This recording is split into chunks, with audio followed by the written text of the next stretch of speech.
In this video, we're going to be going through understanding velocity time graphs. Now, this is something that most of you probably haven't seen before, but I am confident that you can all handle it. In the video, we're going to be working through the example problems that are on your worksheet, so just make sure that it's close by because I do want them to be actually written on your paper as well, just to see that you followed along with the video and that you understand what's going on.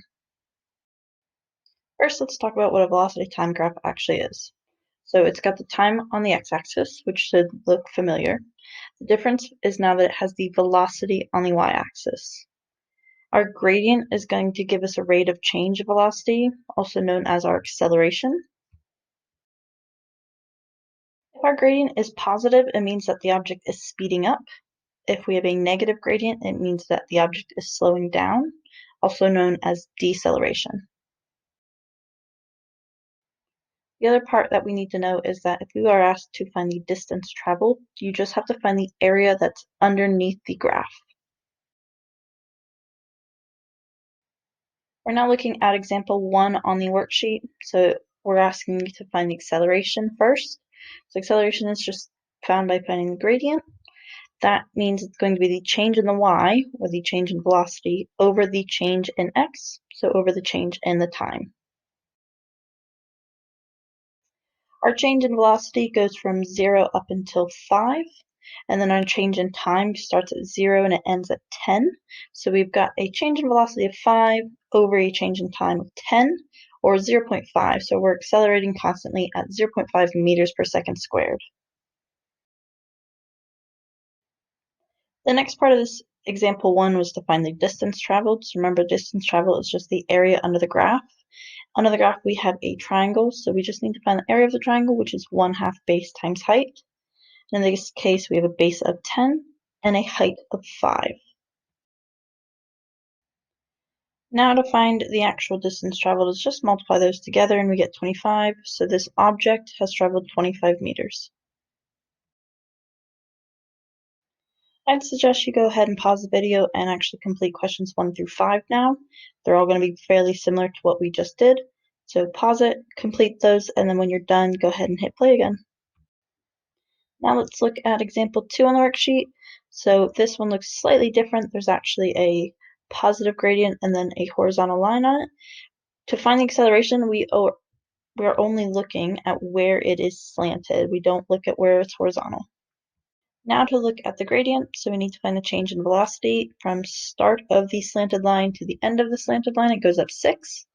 And then the change in time, it goes from 0 seconds to 6 seconds. So again, it's 6. And that can be simplified to 1. So we are accelerating at 1 meters per second squared. Next part of example 2 is to find the distance traveled. Remember, that's just the area under the graph.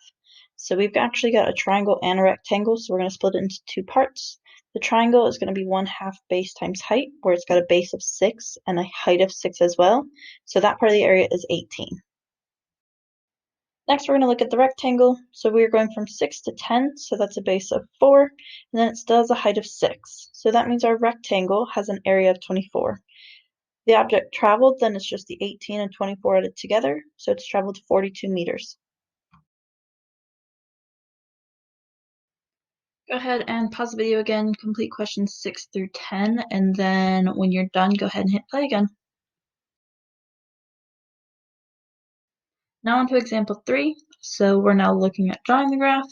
We're told an object first moves at a constant velocity of 8 meters per second. Now remember that constant velocity means it's going to be horizontal line at 8 meters per second, and it's going to go for 3 seconds.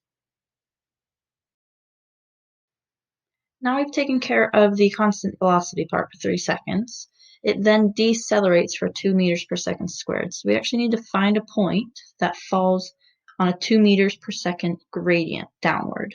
So that means we're going to go down 2 and right 1. You can plot a point and then just draw a line through that all the way to the end of your grid.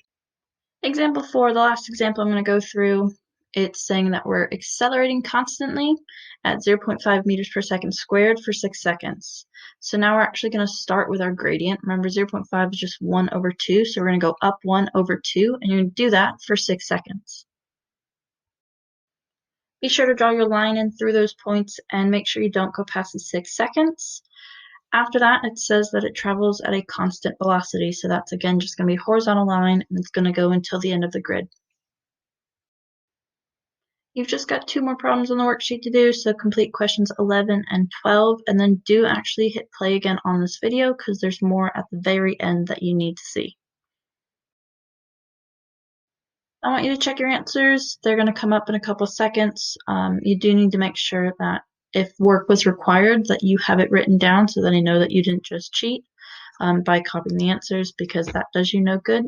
So check your answers and make any corrections that you need to.